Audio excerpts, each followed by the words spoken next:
Thank you. Thank you. I'd love to turn this into karaoke, but we have limited time. So welcome to Shift from Cycles of Failure to Quality and Value. I'm your hostess, Debbie Levitt. I'm originally from America, but I live in Italy on the island of Sardinia, so you should please visit and write it as a business trip. Some of my slides today I will also be using tomorrow. I have a full day workshop tomorrow, and I think some tickets are available. So if you get excited about what I'm talking about today, join tomorrow for the long disco version. Let's see, here we go. Yep, you know me, and I've got an online community that's free to join. You can find it at dcx.to. If you want to be part of that, it's free. Otherwise, you can find me all over the place. You can add me on LinkedIn, but LinkedIn doesn't like to show my posts to anybody, so there are other places to find me. And I'm pressing buttons. Okay, great. So for today's presentation, don't wait for me to make a point. My style is to have a lot to say on every slide, so hopefully you can hear me okay. But we want to start by getting on the same page with all of our teammates and coworkers. First of all, we all want the same three things. We want customer attraction and adoption. We want to see customers join and sign up and buy, and you want to see them do this because we made it easy for them to do, and whatever we offer is a good match. It's that product market fit I'll be talking about tomorrow. Second, customer satisfaction. The business wants to see good ratings and survey scores and fewer support tickets, and you know these things are more likely to happen when we are delivering quality to our target audience. And third, we all want to see customer loyalty and retention. The business wants to see customers staying and buying again and buying more. And you know this happens when happy customers want to be customers again. But instead of working hard to deliver value and ROI to our experience ecosystem, like I like to call everybody in our audience, we've become great at failing. And instead of allowing those failures to inspire us to do better, we cycle around and fail again, and we make a lot of excuses. We've been hearing for many years now that a lot of things have a 90% failure rate. Businesses, new product launches, marketing campaigns, startups, A/B tests. We've become very good at failing. We dared to fail, we failed fast, we failed again, we cycled around, we failed some more, and after failing, we ran into another failure. I think most teams forgot how to succeed, and without this success, we're not going to have the profit or growth that the business needs. We're not going to have satisfied and delighted customers who want to stay and buy again. So how we approach product development and how we try to find product market fit has stayed the same for many years. We're reading new books, but the new books really say the same thing the last book said. And we've become too comfortable with failing. Now we have a culture of failure.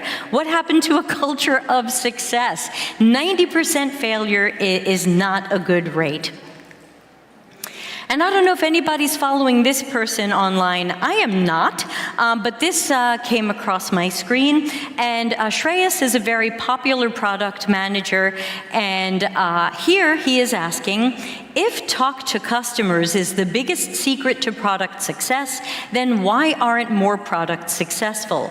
Why are so many founders unsuccessful? What explains PMs who've been talking to customers 5 times a week for years without ever making products that win?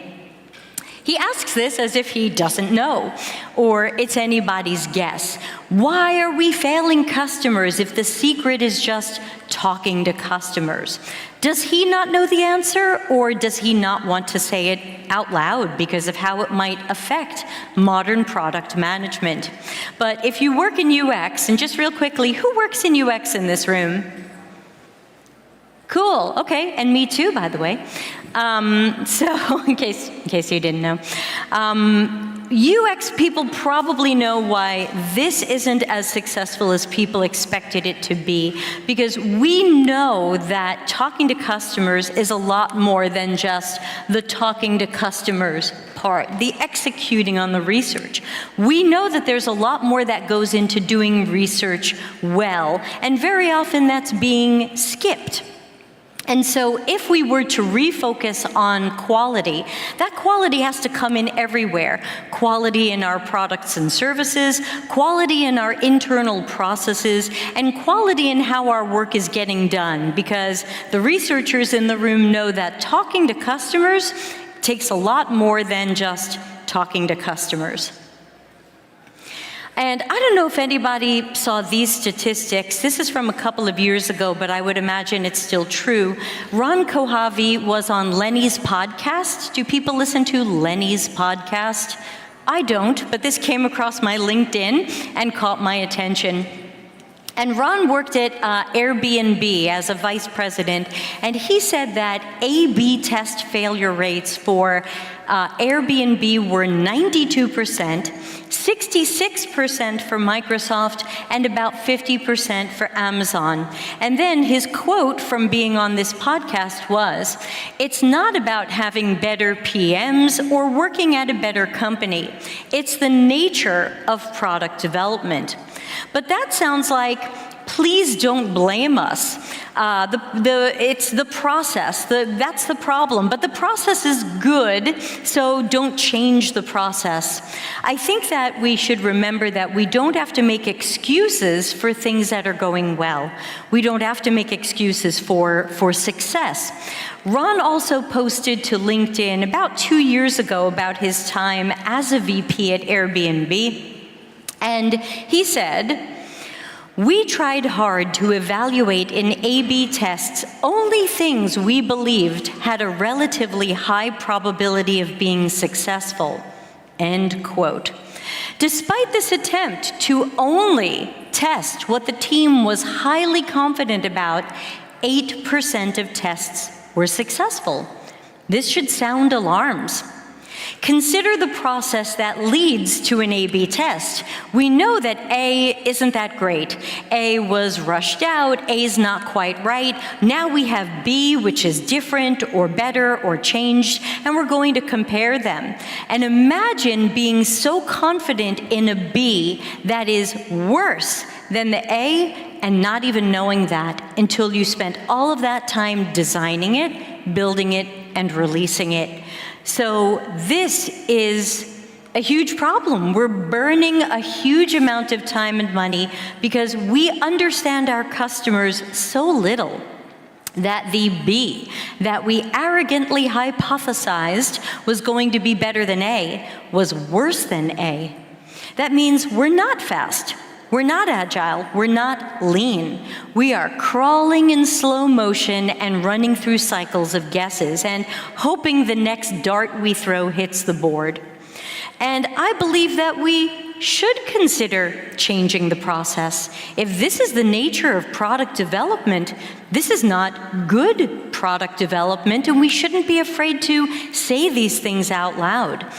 A 0% failure rate would be impossible, but every company and team should want to minimize failures and minimize risk. So, Shreyas, here's part of your answer. Anybody can do research or talk to customers and ship losing products and get away with it because we say, well, look, these big companies are failing a lot, so it's okay if we fail a lot. But they also have a lot more money that they could waste than some of the companies we work at. But why are we wasting any money at all? Name someone in executive leadership at your company who is happy to see failures. Nobody. So we have to stop convincing ourselves that good product development has to be full of failures. We can also be catching failures a lot earlier than we do. We like to say, outcomes over outputs. I don't know what that is in Polish, I apologize. But we don't seem to have quality standards for either outcomes or outputs. Our outcomes can be cycles of failure, and our leaders say, yes, this is part of a good process.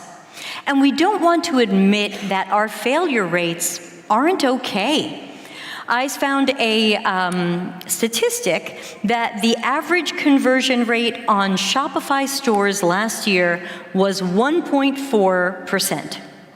And that if you have below 0.5%, you've got room to improve. But the interesting thing is that we are so used to failing that we start to think that 1.4% success or 3.3% conversions are great rates.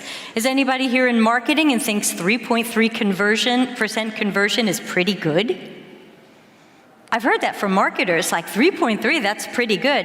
That means 96% of people came to your website or system and decided you were kind of terrible. So I don't think that we should be proud here. Sorry, let me just take a quick drink. So just a reminder here, again, not to make excuses. But I'm not done reminding you to not make excuses. This also comes up when we talk about MVPs, minimum viable products, and it doesn't hold up well when we get focused on the quality and value that we can deliver to our target audiences. Usually when somebody starts talking about an MVP, they bring out this cartoon. Have people seen this one before? Yeah, oh, and that was an angry yes. I heard that over here. Yes. Yes, I know. Well, don't worry, I'm gonna burn it to the ground. So, we pretend that we can validate if people need a car by giving them a wheel or a skateboard. We can't do that. That's not real validation. I don't know if you like the pizza if I give you a little bit of sauce in my hand. We have no idea if that's a good pizza. We have no idea if you want pizza. Pizza's pretty good. So what made us think that people needed a car? We're guessing they need a red two-door convertible, and maybe someday in the future we will build that car. But we might build a lot of wrong vehicles along the way, things people don't need, all while saying this is great product strategy. But how do we know that they need this car? And do they need this bicycle? And why are we giving people things that they are, I'm pressing buttons and nothing's happening. There it goes. Hey everybody, if you're delivering to sad faces, which is in the cartoon includes step one being sad. If we are delivering things where we know people are sad or unhappy or not satisfied, then we can't be surprised when people fill out surveys and say they're not happy or they leave us bad ratings in the store. If we're starting with sad user faces, we are getting this wrong. If users need a car, the single wheel and the skateboard is not going to match, and it's not going to tell you if your planned car is the right way to go. And users don't want minimally viable anything. Hands up, who wants the least the company you are paying could give you? I want the least, Peter. I want the least they could give me. No one wants that, but yet that's what we keep delivering, and we say, this is good product strategy. But I also want to talk about another thing that's become popular, which is hypothesis first. And the problem is that that is also not focused on the quality and value that we want to give to our customers and that our customers expect from us. So you might hear this is product first or product led or hypothesis driven or lean startup or continuous discovery habits. There's lots of ways to call this, but it all pretty much takes the same form, which is start with an idea, which is essentially your hypothesis. That's the beginning. We think our idea is pretty good, so let's run an experiment, which usually means having to design it and build it, or at least prototype it, and then we're going to learn something. So that's the image here of hypothesis-driven development. Idea first, experiment, and then decide later what you're going to do about that. When I grabbed this image off of the website of the person who made it, he had named it Scientific Method 2. And my thought was, I'm kind of happy with the original scientific method, thank you. Does anybody remember learning the scientific method in school? Was this something you learned? Scientific method? No, blank faces. People looking around, embarrassed to raise their hand. Nope, not me. Okay, well, it looks like this. The scientific method typically has 5 steps or phases, and I didn't make this up. This goes, I believe, back to the ancient Greeks. This is like a 2,000-year-old thing. Look it up. Ask Claude. But basically, the idea is step 1 is research and observe. You're not starting with an idea. You're starting with understanding the problem space. Sound familiar? Sound like some books you read? You read books that said understand the problem space first, and then they told you to start with an idea. And then they forgot about the problem space. I'm here to tell you the problem space is where you're going to learn the things that you need to iterate and innovate. So scientific method is research and observe, then form a question or problem statement based on what was researched and observed, then create a hypothesis. What is your idea or potential solution that solves the problem that we now understand better? Step 4 is design and run an experiment that would show where your hypothesis is true and where it has failed. And again, please remember that that can be a UX prototype. That can be, I'm a fan of Acture. Anybody still love Acture here? Is it just me? 2 people. Peter says, no, I disagree, you're wrong.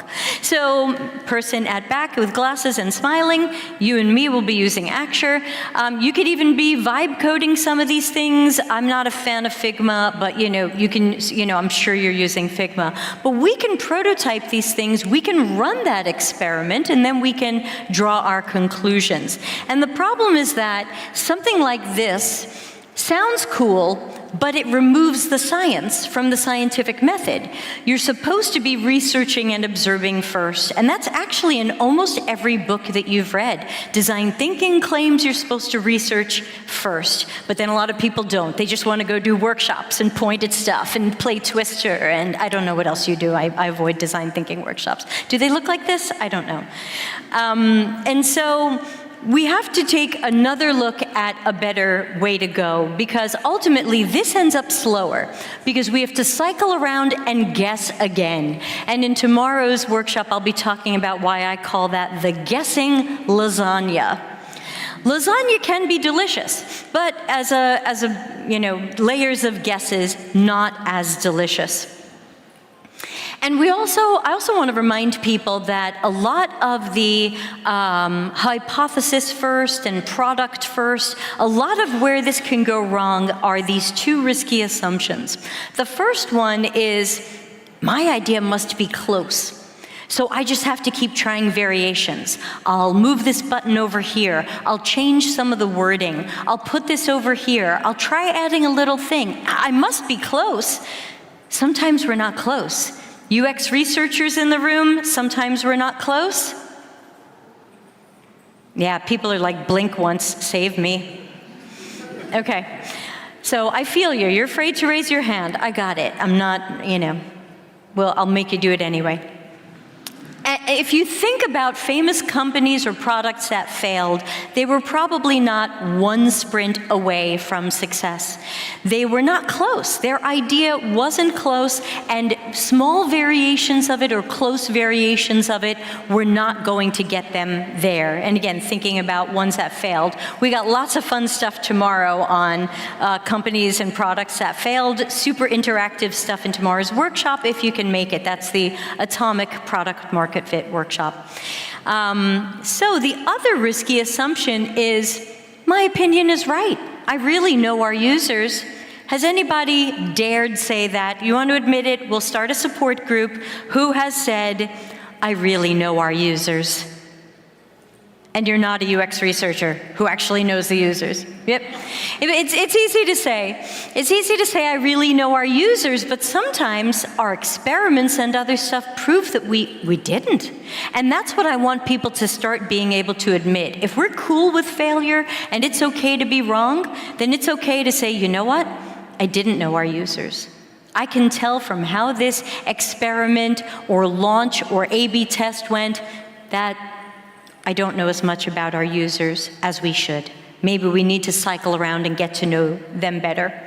I've got an exercise that I recommend. Again, I usually recommend that UX researchers do it. If you don't have researchers, why? I will personally come and yell at you. But if you don't have researchers, you can fight over who will do this. It's called the Knowledge Quadrant, and it's an exercise around what don't we know? What do we wish we knew? Before we try to solve a problem that we don't understand, what do we wish we knew? Let's figure that out so that we can take a look at a board full of questions and unknowns and say, before we solve this, we should probably find at least some of these things out. So it can be a great exercise. It's episode 196 on my YouTube channel, which is called Delta CX Hive, as in hive of bees. Bzz. So if you can't find it, just let me know. I'll send you to episode 196. So to me, the main conversations we need to have at our companies are about quality. We talk about speed and deadlines a lot, and deadlines exist, okay, but we forgot about quality. And some of us are dying on a lot of hills. We're gonna die on the hills of, we should be lean, or we should do design thinking, or I wanna use more AI, or I wanna use less AI, or AI can do my job, AI can't do my job. You know, we're fighting about a lot of these things, but the reality is that if any of these really created amazing quality for our customers and made our companies mountains of money, we wouldn't have to fight over them.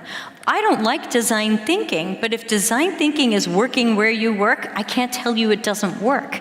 If you are having endless success with this stuff, we don't have to fight over it.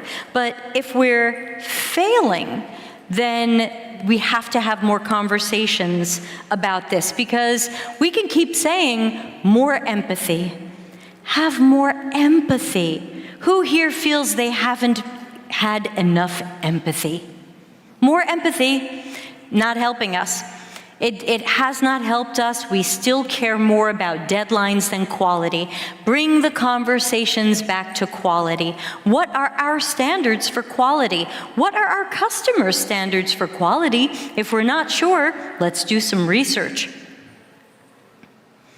And I want to talk quickly about the costs of poor and good quality. I didn't invent this. You can look this up. This is from Lean Six Sigma.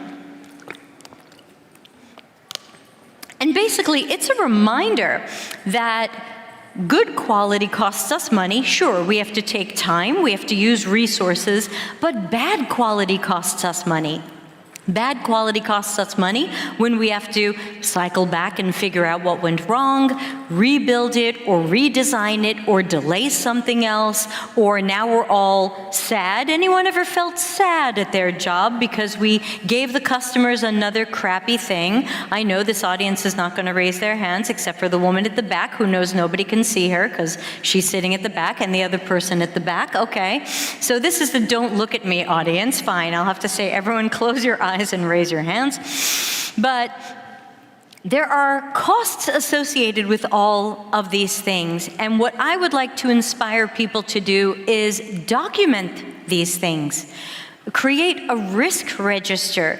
Make a note of when we're doing risky things. Yeah, we know this isn't very good, but our deadline was September 15th, so just get it out there. Risky, probably going to cost us money now and later. And then Lean Six Sigma also has the costs of good quality, just reminding you that good quality is usually we use the word investment. We're investing in a better process. We're investing in training. We're investing in all of these things. And we're investing in having standards. Does anybody feel like your team has standards for quality? And before, yeah, people are now crying, okay, no, crying and no, laughing and no. Right, what's wrong with that? We have standards for so many things in our lives. Do you want to eat at the restaurant that has 2 stars on Google? Probably not, unless it's a joke or a TikTok video. But we have standards for so much, but yet we show up to our jobs and we say, who cares? Just ship it. So good quality is an investment, but it will pay off more than paying for bad quality. So again, it's simple math. This is what it costs our company to make something. It's the costs of good quality and the costs of bad quality. You don't get to do any subtraction here. We're adding. So you are paying for bad quality and you're paying for good quality. So why not spend more of that money on good quality? And I think a smarter and more strategic company will consider spending more money for better quality earlier if they start doing the math. And compare that to a lot of the things that we tend to hear. So I know that these wouldn't make catchy phrases. I don't have them on a shirt, but I would love for us to say, users shouldn't have to figure it out. Users shouldn't struggle. It's okay to move a little bit more slowly and break less. It's not good enough yet. I don't want to hear it's good enough. If our customers don't think it's 5 stars out of 5, it's not good enough. And if you want to fail behind the scenes while it's still a prototype. No reason to fail in the public eye. Fail fast if you want, but understand why so you can fail less often. This is one of my favorite new slides. I'll be showing this one tomorrow as well. This just kind of hit me a few months ago, and I was like, yeah, slide. I get excited about slides. It's just me. Karaoke slides. I want to remind people, we talk a lot in our work about ROI. Are we getting ROI? What are we spending? Did we get that money back? And I think we forget that our customers are asking the same question about our company. Hey, we're doing business with this company. Are they giving us a good return on our investment? Do we still want to do business with this company? Almost all of us in the room have competitors, and people might have choices, and they are judging you. And our customers are trying to figure out, are we a good value? How long does it take to realize that value? What's the quality of what I call our PSE, products, services, and experiences? Are we making things easy for people? Are they better, faster, easier, making fewer mistakes, more efficient? Are they reducing their risk? Are we better than our competitors? Does anybody, and I know this is embarrassing and this room's not going to do it, but I'm going to ask anyway, does anybody feel like your company is the best company at what you do? The competitors are not as good as you are. Half of one person. One person gave like a little, We know, okay, and this person over here hiding behind the cameras. So we know we're not great, and yet we act like our customers are gonna love us and keep paying us. This is how they're measuring us, and are we delivering? We'll talk more about that tomorrow. So I want people to come away from today with thinking about quality as a focus of conversations. It's really easy for us to end up talking about AI or deadlines or customer retention or loyalty or NPS scores. Cool story, but are we delivering quality? We probably already know. Your sales team knows if people are leaving. People know if you are getting low survey scores or bad ratings. It's not a secret. So I want to see people switch conversations away from the usual fighting to fresh fighting about quality. People trying to convince each other to ignore or glorify failures like to say, perfect is the enemy of good. Has anyone heard this one said around their workplace in whatever language? Yes, perfect is the enemy of good. And this is often used as an excuse to skip research or choose speed over quality. But it turns out we're not that good. Our problem wasn't perfection or trying to be perfect. We're not even close. We're pretty terrible. We already admitted we're not as good as our competitor. So the problem is the enemy of good is we suck. It's not that we were very busy trying to be perfect. And I also want to ask people, as you are talking about quality, I'm not afraid of much, but I'm not afraid to remind teammates and leaders of whatever our company values are if they're not fluffy bullshit. Okay, some company values are kind of fluffy and meaningless, but if you have values that are supposedly meaningful where you work, are we following those values? Are we delivering on what we are promising our customers? We have empathy. No, we don't. We put customers first. No, we don't. So I'm sometimes having that tough conversation with sometimes a product leader or someone higher saying, we're not even in alignment with our own company values.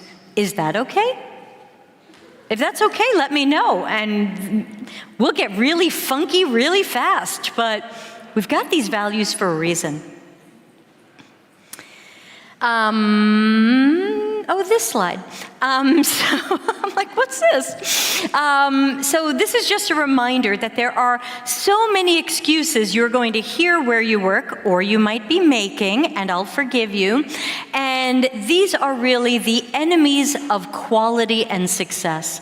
Like, just ship it, even if we don't know if it's the right solution to the right problem. Or, we'll fix it later. How often does it get fixed later? When is later? What will it cost?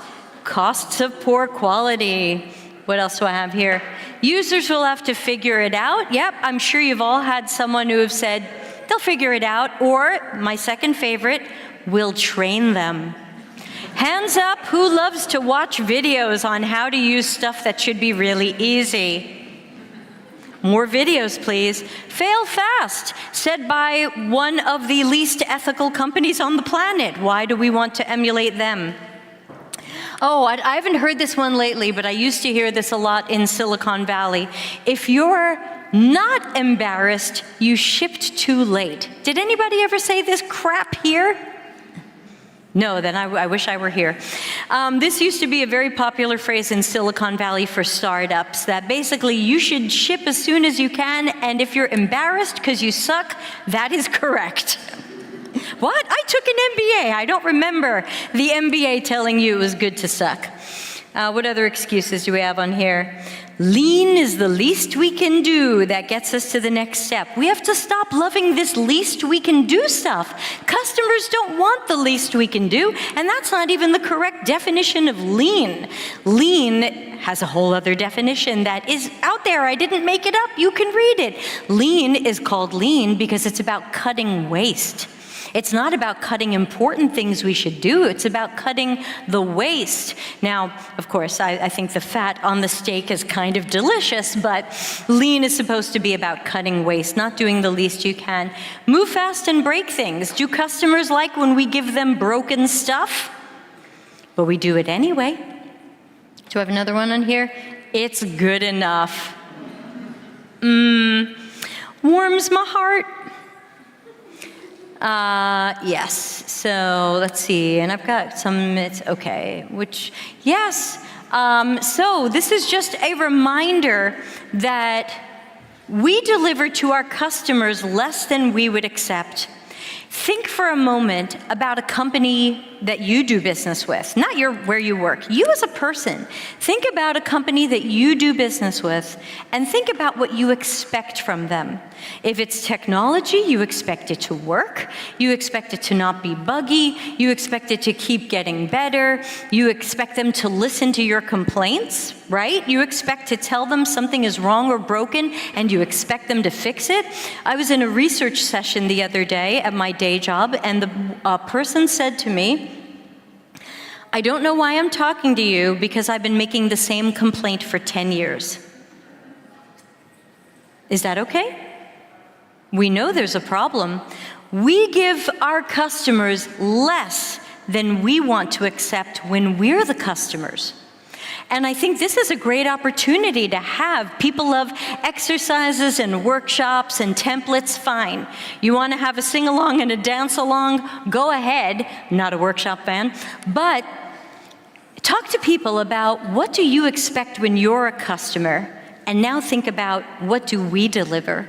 Are we really delivering what customers expect from us? Because I would say we're delivering less. And I also want to get people thinking about, should we? The right question is, should we?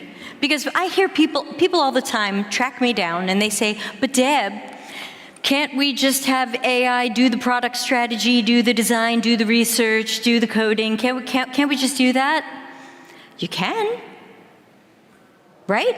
We can do a lot of things. It's an amazing world. We can do a lot of things. Should we?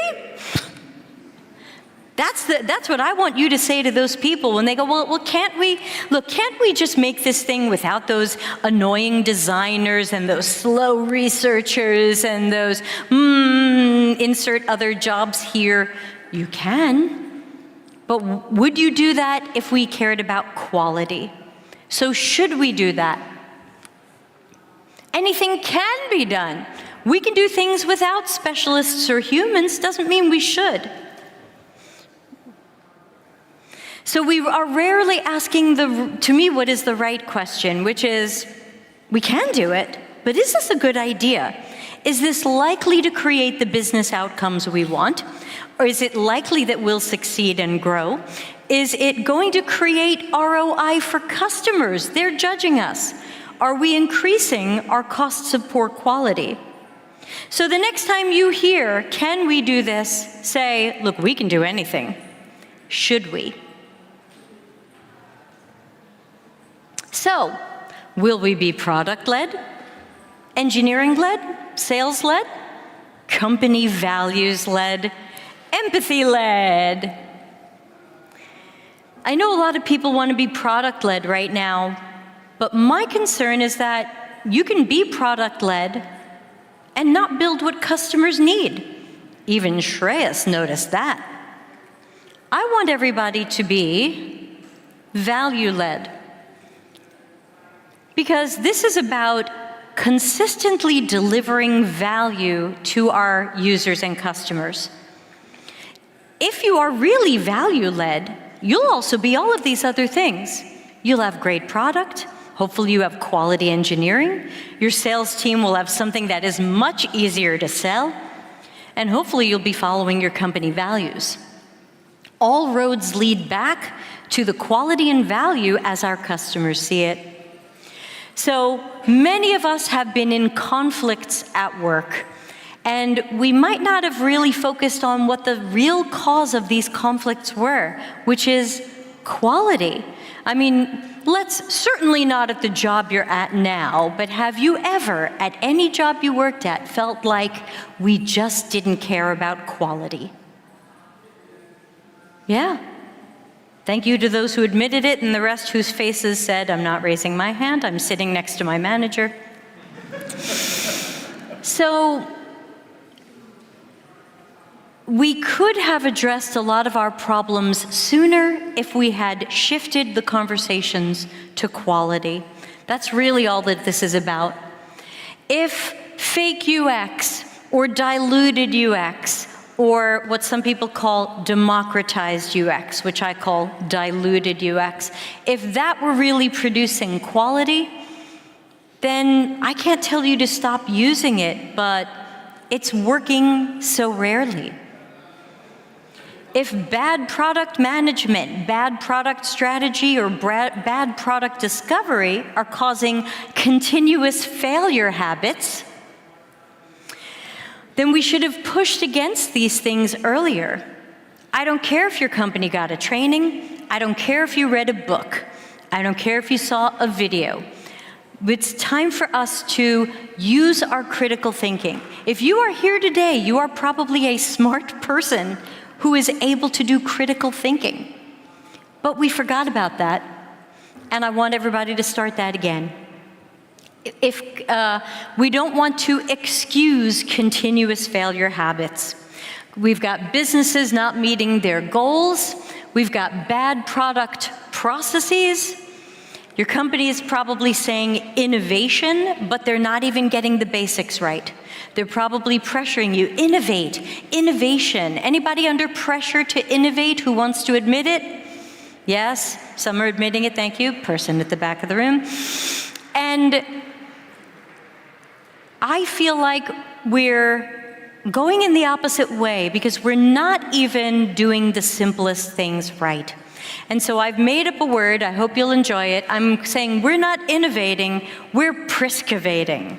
I've gone back to my Latin roots, and basically the idea of priscavation is we are doing the same old things in the same broken ways.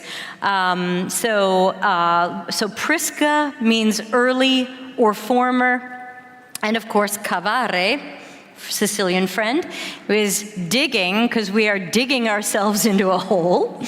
And so this is my fake Latin word. I hope you will enjoy it. It doesn't exist.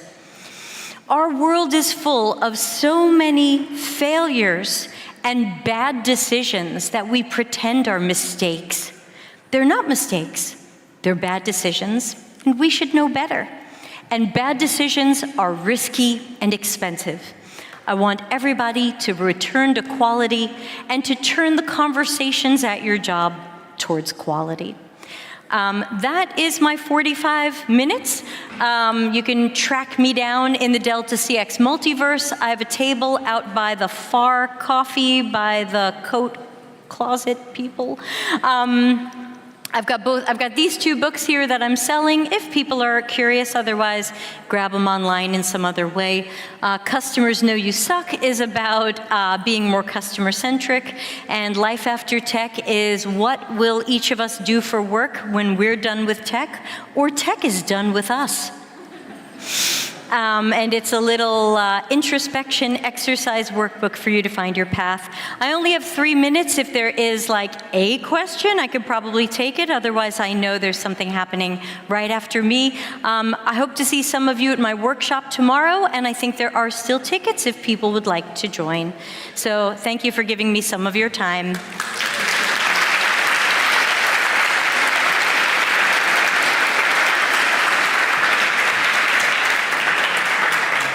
Thank you, Debbie. I personally feel this talk was a therapy, and if any of you have a question, we have time for a couple. All right, I see one. And Daria. Hi, so first of all, thanks. And my question would be how to keep sane and confront the management decisions.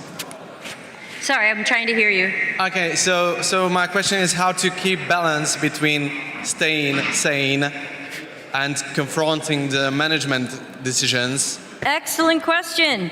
How do we stay sane and keep the balance when we want to fight for this and maybe we can't fight for it or our management is not listening?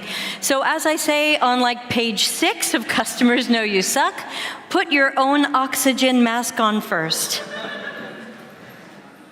So if you really are at a workplace that does not care about quality and you know that it's not worth the fight, you have my permission to fight only a little, only the amount. I don't want anybody to make themselves sick, to make themselves burned out, or if you come home crying, don't blame me. Save yourself first. Yes, I would love to see you fight for quality, but if you are in a bad workplace, an abusive workplace, where there is no open door to even talk about quality, first of all, that tells you a few things. Second of all, you have to save yourself. So I'm not going to tell you, fight no matter what, and fight at every chance you get. Even I have to pick my battles, and I come from a family of New York lawyers. So I'm up for any fight, any time, but even I sometimes have to be diplomatic. I can do it. So I can't fight everything, and neither should you. And so the best thing you can do is to be aware of your signs of stress or burnout. And if you see that you're starting to feel those things, remember, this is a job. Do your job well. Take the money. This is not your life's. This doesn't have to be your life's passion. It doesn't have to be your calling. You work, they pay you. It is a transaction. And so I want to see people try. I want to see people fight. But if it's unsafe for you, if it's unhealthy for you, put yourself first.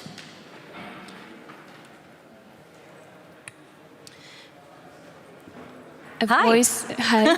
I actually would like to answer a little bit and hear your comment on that, because I was fighting a lot of fights, got very tired, and then I reflected on how could I move just a little bit with sanity. And I found two ways. One is that proposing tiny experiments with a limited time is making people less risk avoidant. And the second thing was to take a step back and not make it feel like a fight, Right. but kind of manipulate the situation. Yes. So that they don't feel attacked by my Yes. comments. This is a very common pattern that when we are so frustrated and want a change, it's easy to forget that people on the other side can feel very scared of our comments, and they can feel they suck, and that hurts. And so I tried to put us on the same side of the table and state that I see this problem, maybe we can find a solution to it, and maybe we can try this tiny experiment with a limited time or something else, and that could be your buy-in, so they will feel better because of you, and you will also win your small fight.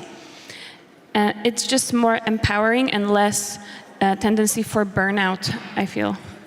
Yeah, you're totally right. It's a great point, and it is usually something that I'm teaching people in the longer version of this stuff, which is all of us have the ability to be manipulative, but we can use it for good. We don't have to manipulate people badly. You manipulate someone for good when you say, "No, you don't look terrible in that dress." That's slightly manipulative, but you're doing it for a good reason. And so I think that what you're saying is a great way to go. You know, I'm talking about fighting, but I don't really mean actual fighting. I'm talking about having quality in your mind and your heart when you're trying to play the game. That's really what it is. At a lot of our jobs, we end up having to play the game. And so the question is, how do you play the game, balancing the small wins that you were able to create, which I absolutely love and acknowledge you for, with some of the burnout and fatigue that a lot of us feel. We feel tired of fighting, but I'm glad that you pushed through it and you found that on the other side, that instead of fighting everything, picking a few things and trying to make it sound like we could, you know, I find sometimes we is better than you. We could have more success if we tried this first or took this small step here. So I think people should absolutely be following your version. You're up here next year. Thank you. Thank you.